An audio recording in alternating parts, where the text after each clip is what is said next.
Bismillahirrahmanirrahim. Dear students, Assalamu alaikum. Today we are going to discuss some further topics in materials cost. So in this second lecture of the materials cost, as we have already discussed, there are three manufacturing cost elements: direct material, direct labor, and manufacturing overheads. We were discussing some planning and control and accounting topics for the material cost in our previous lecture. Now we are going to discuss some quantitative models for planning and control. So let's start with our topic.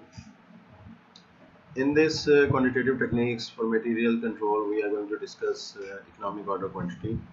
And in the details of economic order quantity, we have some variables like ordering cost, carrying cost, and the required units. We will be defining ordering cost, carrying cost, and their relationship and their role in determining the economic order quantity. And on the base of these two A and B calculations, we will be further calculating number of orders to be placed in 1 year, frequency of the orders, and average inventory. And you can note that all these parameters and factors are so much important. So all of these parameters and variables help us in controlling materials. यानी materials जो हैं कब कितना order करने हैं, कितनी quantity में करने हैं, साल में कितनी मरतबा ऑर्डर होना चाहिए, तो इन सब चीज़ों को ध्यान में रखते हुए जो है एक ऑर्गेनाइजेशन अपना मटेरियल को बहुत अच्छे तरीके से मैनेज कर सकेगी और उसको प्रोडक्शन में इस्तेमाल कर सकेगी। सो अब हम आते हैं सबसे पहले फॉर्मूले की तरफ, जो कि है economic order quantity. Economic order quantity is the amount of inventory to be ordered at one time for the purposes of minimizing annual inventory cost. Annual inventory cost को minimize करने के लिए ये एक स्पेशल कैलकुलेशन भी है, इसके behind एक मैथमेटिकल फार्मूला है, डेरिवेशन है, और ये इस चीज़ पर बेस करता है कि इकोनॉमिक ऑर्डर क्वांटिटी जो है एक ऐसा पॉइंट होता है कि इसमें जब हम इस क्वांटिटी का ऑर्डर प्लेस करते हैं तो इन्वेंट्री से रिलेटेड जो कॉस्ट होती है, एसोसिएटेड कॉस्ट होती है, वो एट अ मिनिमम हो जाती है। और इसके अंदर इन्वेंट्री एसोसिएटेड कॉस्ट के अंदर शामिल है holding cost and ordering cost. और होल्डिंग कॉस्ट ही को हम नॉर्मली स्टोरेज कॉस्ट भी कहते हैं। तो इन सब चीज़ों को हम डिटेल में देखते हैं। ऑर्डरिंग कॉस्ट जैसे कि लफ्ज़ से ज़ाहिर है, this is cost per order. इसको हम सिंपली अगर अंडरस्टैंड करना चाहें तो एक ऑर्डर को प्लेस करने में जो है वो जो कॉस्ट आती है that is known as ordering cost. और इसके अंदर ऑर्डरिंग कॉस्ट के अंदर भी एक क्वेश्चन पैदा होता है कि क्या क्या आइटम्स शामिल होते हैं। सो ऑर्डरिंग कॉस्ट के अंदर purchasing cost, receiving, inspection, wages etcetera. इसमें याद रहे कि ऑर्डरिंग कॉस्ट में परचेजिंग से मुराद ये आप इसमें मिसकंसेप्शन ना पैदा हो जाए कि परचेज कॉस्ट इसकी है, नहीं, इसकी परचेज कॉस्ट नहीं है। परचेज कॉस्ट एक सेपरेट चीज़ है कि वो उस चीज़ की ओरिजिनल कॉस्ट, यूनिट कॉस्ट जो है वो एक अलग चीज़ है। This is administrative clerical cost can be added in this category which is purchasing, receiving, यानी खरीदने के दौरान, रिसीव करने के दौरान जो भी क्लरिकल वर्क है, जो फिजिकल वर्क है, उसके बारे में बात हो रही है। Telephone and fax charges, software expense, postage and stationery, and accounting and record keeping. So these are all categories related to ordering cost. So हमारे जो फार्मूला इकोनॉमिक ऑर्डर क्वांटिटी का एक इम्पॉर्टेंट वेरिएबल ऑर्डरिंग कॉस्ट है। तो उसके बाद दूसरा हमारा वेरिएबल है कैरिंग कॉस्ट। कैरिंग कॉस्ट जैसे कि लफ्ज़ से ज़ाहिर हो रहा है, carry, to carry something, to hold something. तो इन्वेंट्री को जिस वक्त हम कैरी करते हैं, होल्ड करते हैं, संभाल के रखते हैं अपनी जो है विसिनिटी में, अपने स्टोर रूम में, स्टोरेज के अंदर, तो that is called carrying cost. याद रहे कि ऑर्डरिंग कॉस्ट में जैसे कि मैंने पहले कहा था, this is cost per order when we use it in the formula of economic order quantity. And carrying cost जो ली जाती है वो ली जाती है carrying cost per unit per year. एक यूनिट को जो है अपने स्टोरेज करने के लिए हमें जितनी कॉस्ट पर ईयर रिक्वायर्ड होती है that is called carrying cost. So carrying cost के अंदर क्या क्या शामिल होता है? स्टोरेज एंड हैंडलिंग कॉस्ट, इसमें रेंट हो सकता है हमारे स्टोरेज विसिनिटी का, स्टोरेज की जो भी बिल्डिंग है, इंटरेस्ट, इंश्योरेंस एंड प्रॉपर्टी। इसमें क्वेश्चन ये राइज होता है कि इंटरेस्ट कैसे कैरिंग कॉस्ट हो सकता है। बहुत इंटरेस्टिंग जो है ये सिचुएशन है कि इंटरेस्ट किस चीज़ का? इंटरेस्ट इस चीज़ का कि if you get some loan from a bank and you pay some interest, तो इसका कैरिंग कॉस्ट के साथ क्या ताल्लुक है? Let's explain. देखें, दो सिचुएशंस हो सकती हैं। If you purchase your stock and you don't have money, an organization doesn't have some money and it gets some loan from a bank or financial institution and it has to pay the interest। ये बात तो आप सबको बहुत वाजे है, बात वाजे है ना, कि अगर किसी के पास पैसे नहीं हैं तो वो लोन लेगी और लोन लेगी तो उसको इंटरेस्ट पे करना पड़ेगा। ये बहुत सिंपल बात है। लेकिन दूसरा सिनेरियो ये है कि अगर एक ऑर्गेनाइजेशन के पास पैसे हैं, वाफिर पैसे हैं, तो वो उसके पास दो सूरतें हैं। या तो वो उस पैसे को जो है किसी फाइनेंशियल इंस्टीट्यूशन में जमा करा दे, किसी जगह इन्वेस्ट कर दे, उस जगह इन्वेस्ट करने से उसको एक ख़ास अमाउंट जो है वो रिटर्न की आएगी, इंटरेस्ट की आएगी। अब वो ऑर्गेनाइजेशन जिसके पास पैसे हैं वो उसे किसी बैंक में जमा करवाने की बजाय, किसी जगह इन्वेस्ट करने की बजाय उसका स्टॉक परचेज कर लेती है। तो इसका मतलब है कि that organization is foregoing the opportunity of investing that money into that bank or financial institution।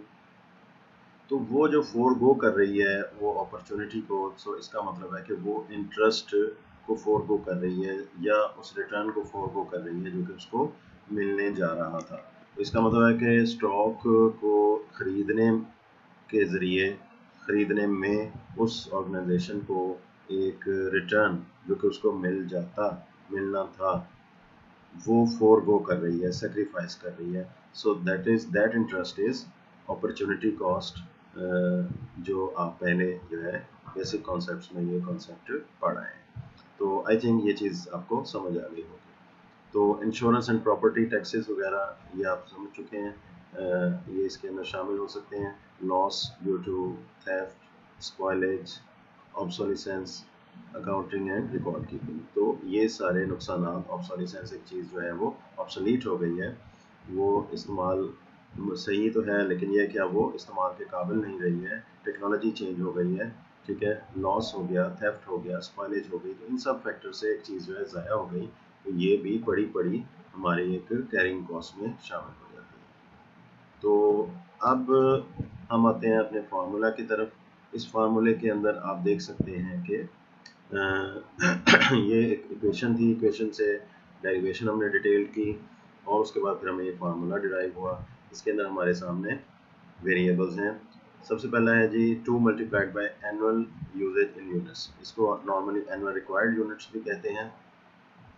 अगर हम प्रोडक्शन की बात कर रहे हैं तो प्रोडक्शन के हवाले से एक ख़ास फैक्ट्री में, प्रोडक्शन एरिया में, ख़ास ऑर्गेनाइजेशन का जो एनुअल रिक्वायर्ड यूनिट्स हैं, that is first variable, we will multiply it with the order cost, that is cost per order। जैसे कि पहले मैं आपके साथ शेयर कर चुका हूँ, इस तमाम चीज़ को डिवाइड करेंगे annual carrying cost per unit. So carrying cost per unit per year, ठीक हो गया, एक यूनिट पे जो कैरिंग कॉस्ट है एक पूरे साल के लिए, and the whole under root, इस पूरे को जो है वो हम अंडर रूट दे देते हैं। So this will give us the answer of the economic order quantity. So before moving ahead, economic order quantity को रिपीट करते जाएं। इकोनॉमिक ऑर्डर क्वांटिटी एक ऐसी क्वांटिटी होती है कि अगर आप इस क्वांटिटी में ऑर्डर प्लेस करेंगे तो आपकी इन्वेंट्रीज एसोसिएटेड कॉस्ट जो है वो मिनिमम होगी। और इधर फार्मूले में भी गौर करें तो आपको जो इन्वेंट्री एसोसिएटेड कॉस्ट नज़र आ रही है वो ऑर्डरिंग कॉस्ट है और कैरिंग कॉस्ट है। तो इस फार्मूले को और थोड़ा बेहतर अंदाज में पेश किया गया है, इसको शॉर्ट कर दिया हमने। अगर आप चाहें तो उसको डिटेल उसके डिस्क्रिप्शन के साथ भी लिख सकते हैं जैसे कि प्रीवियसली लिखा गया था, और अगर आप चाहें तो इस तरीके से उसका शॉर्ट वर्जन भी ले सकते हैं। 2 into ARU annual required units into OC ordering cost या cost per order divided by CC carrying cost per unit per year. तो ये इसके हिंट्स जो है वो आपके सामने आ गए। अच्छा जी, ये वो ग्राफ है जो कि मैं आपके साथ डिस्कस कर रहा था कि इस ग्राफ में आपको वाज़े तौर पे दिखाया गया है कि इकोनॉमिक ऑर्डर क्वांटिटी एक ऐसा पॉइंट होता है, पॉइंट ऑफ ऑर्डर क्वांटिटी होता है कि जहाँ पे हमारी टोटल कॉस्ट जो है वो मिनिमम होती है। और ये आपके सामने जो ग्राफ है इकोनॉमिक ऑर्डर क्वांटिटी का ग्राफ जो है ये इकोनॉमिक्स का typical quantity and cost graph है, जिसके एक्स एक्सिस पे क्वांटिटी होती है, इसके वाई एक्सिस पे कॉस्ट होती है। वाई एक्सिस के ऊपर कॉस्ट आपको नज़र आ रही है और एक्स एक्सिस के ऊपर क्वांटिटी नज़र आ रही है। और एक्स एक्सिस पे आपको लिखा हुआ ये भी नज़र आ रहा है रीऑर्डर क्वांटिटी। यस, ये ऑर्डर क्वांटिटी होती है या रीऑर्डर क्वांटिटी इसको कह सकते हैं। और वाई एक्सिस पे एनुअल कॉस्ट नज़र आ रहा है। सो कॉस्ट एंड क्वांटिटी का ये ग्राफ है। सबसे पहले मैं आपके साथ शेयर करता हूँ कि ये ब्लैक लाइन जो है, black line is a holding cost और कैरिंग कॉस्ट। तो इसका ग्राफ ये शो कर रहा है कि इट हैज़ कम्प्लीटली जो है वो वेरिएबल इसका बिहेवियर है। So trail line of holding cost ये बता रही है कि जितनी जो है इकोनॉमिक ऑर्डर क्वांटिटी में इंक्रीज होता चला जाएगा, उसी के साथ साथ जो है वो होल्डिंग कॉस्ट में इजाफा होता चला जाएगा। और ये जितने यूनिट्स ज़्यादा होंगे उतनी ज़्यादा जो है वो होल्डिंग कॉस्ट होगी। दूसरी कॉस्ट ऑर्डरिंग कॉस्ट है। जैसे जैसे जो है वो नंबर ऑफ यूनिट्स जो EOQ के हैं, इकोनॉमिक ऑर्डर क्वांटिटी के हैं या कोई भी क्वांटिटी के हैं जो कि स्टोरेज की जाती है और ऑर्डर की जाती है, जैसे जैसे उसकी क्वांटिटी में इजाफा होता चला जाएगा वैसे वैसे ऑर्डरिंग कॉस्ट कम होती चली जाएगी। क्वांटिटी के इंक्रीज होने से ऑर्डरिंग कॉस्ट क्यों कम होती है ये हम नेक्स्ट स्लाइड में देखेंगे डिटेल के साथ। फिलहाल अब हमने क्या किया कि ये एक रेड लाइन आपको जो नज़र आ रही है that is the total of ordering cost and holding cost, इन दोनों को ऐड करने से हमें टोटल कॉस्ट की ये रेड ग्राफ हासिल हो गया। ये आप देख सकते हैं कि इसमें एक स्पेसिफिक कर्व है और इसका लोएस्ट पॉइंट जहाँ पे बनता है that is the lowest point of the, आप समझ सकते हैं कि ये दोनों को ऐड करने से जब आया तो इसका मतलब इस पॉइंट पे टोटल कॉस्ट मिनिमम है। तो इस पॉइंट को अगर आप डाउनवर्ड्स लेके आएँ तो एक्स एक्सिस पे ये जो पॉइंट बनेगा this is the economic order quantity eight which the total associated cost of carrying cost and ordering cost is at a minimum. तो हम इस ऑर्डर क्वांटिटी को सिलेक्ट कर लेंगे। So this is economic order quantity. तो अब हम आते हैं उस क्वेश्चन के आंसर की तरफ। Why the ordering cost curve slopes downwards.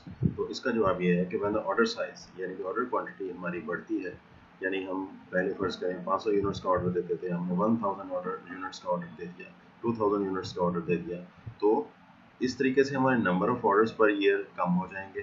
जाहिर बात है कि अगर हमारी सालाना रिक्वायरमेंट्स 5000 यूनिट्स हैं और हम पहले अगर 1000 यूनिट्स के 5 ऑर्डर्स देते थे, तो अगर हम किसी वजह से जो है 5000 यूनिट्स का एक ही ऑर्डर देंगे तो इसका मतलब है कि एक ही ऑर्डर देने की वजह से जो भी इसके साथ एसोसिएटेड ऑर्डरिंग कॉस्ट है वो डिक्रीज हो जाएगी।